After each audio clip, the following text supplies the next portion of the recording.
Hello दोस्तों, आदाब, नमस्कार, सत श्री अकाल। मैं हूं आपका दोस्त अनिनी हुसैन। दोस्तों, आज जब हमारे देश में महंगाई है, बेरोजगारी है, भूखमरी है, इंफ्रास्ट्रक्चर की कमी है, हेल्थ इंफ्रास्ट्रक्चर चरमरा गया है, कुल मिलाकर अगर एक शब्दों में कहा जाए तो आम लोगों की जिंदगी नरकी होती जा रही है। ऐसे समय में भी कुछ लोग देश को विश्व गुरु बनाने के नाम पर जो देश के अंदर सांप्रदायिकता का जहर घोल रहे हैं, तो आज हम लोगों को विचार करना चाहिए कि आखिर ये तमाम परिस्थितियां और इस परिस्थिति को भी, तमाम अभावों के बाद भी कुछ लोग सांप्रदायिकता को खुले शब्दों में या दबे शब्दों में समर्थन करते नजर आ रहे हैं, वो कम पढ़े लिखे लोगों से लेके पढ़े लिखे लोग तक। तो आज हमें समझना होगा कि ये वही लोग हैं जब धर्म युद्ध श्री कृष्ण जी लड़ रहे थे, तो श्री कृष्ण जी के विरोध में, जो पांडव के विरोध में जो सेनाएं, विशाल सेनाएं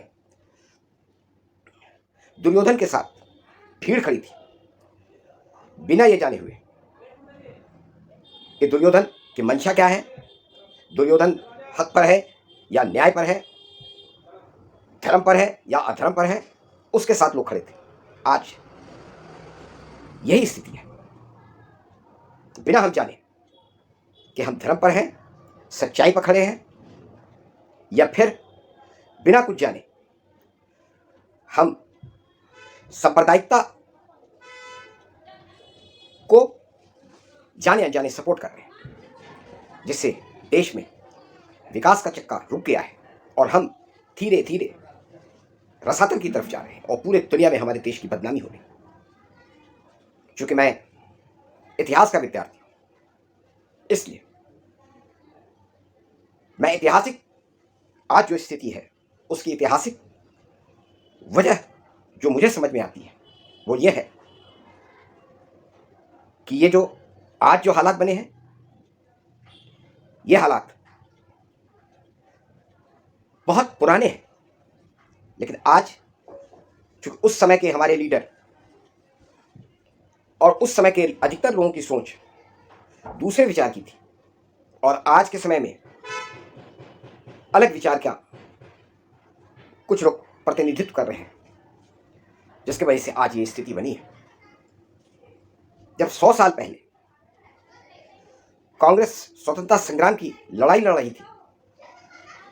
गांधी जी के नेतृत्व में, जिसके कंधे से कंधा मिलाकर, गांधी जी के कंधे से कंधा मिलाकर मौलाना आजाद, पटेल, जवाहरलाल नेहरू जी और उस समय के नेता गांधी जी के नेतृत्व में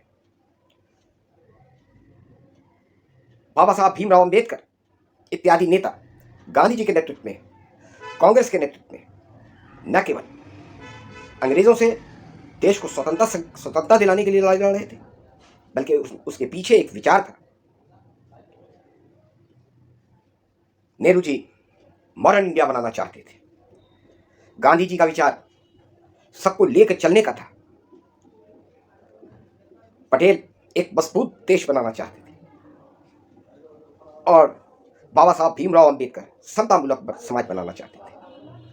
ताकि सब लोग देश में बराबरी के स्तर पर रहें, ताकि सब लोग मिलकर देश को एक विकसित देश बना सके। उस समय दो विचारधाराएं काम कर रही थी, क्योंकि हिंदुस्तान के अंदर तमाम तरह के लोग आए और सब लोग यहां आकर हिंदुस्तान को अपना देश समझा और अपनी तमाम चीजें कुर्बान कर हिंदुस्तान को बनाने संवारने में अपना सब कुछ निछावर कर दिया। दूसरा विचार यह था कि देश के अंदर बहुसंख्यक हुकूमत करे और बाकी लोग गरीब, गुरबा, अल्पसंख्यक लोग, महिलाएं दूसरे दर्जे का नागरिक बनकर उनके रहमो करम पर रहे। जो ये विचार मानवता के खिलाफ था। 1940 के आसपास एक तीसरा विचार डेवलप किया, टू नेशन थ्योरी का,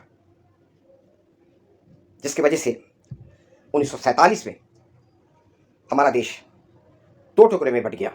एक तरफ पाकिस्तान बना, दूसरी तरफ हिंदुस्तान रहा। और हमने देखा कि जो तीसरा विचार था घातक था, जिसकी वजह से 1.5 करोड़ लोगों को नरक की हालत से गुजरना पड़ा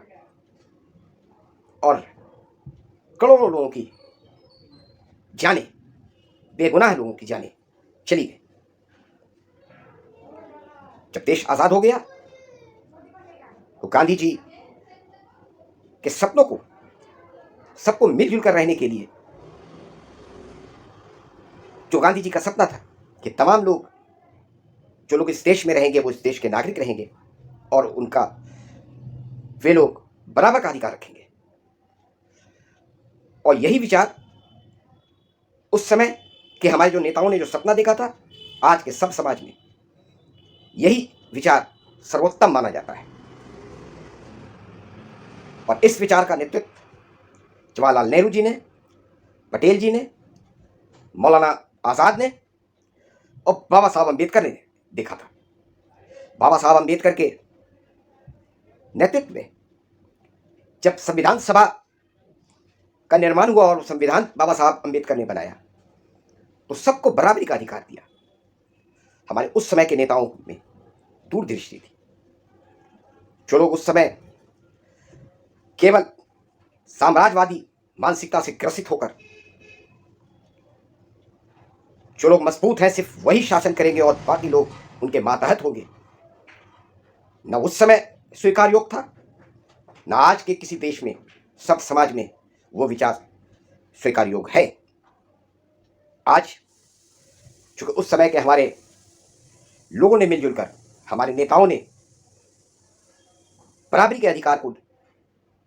सबको देकर देश को आगे बढ़ाने का सतत प्रयास किया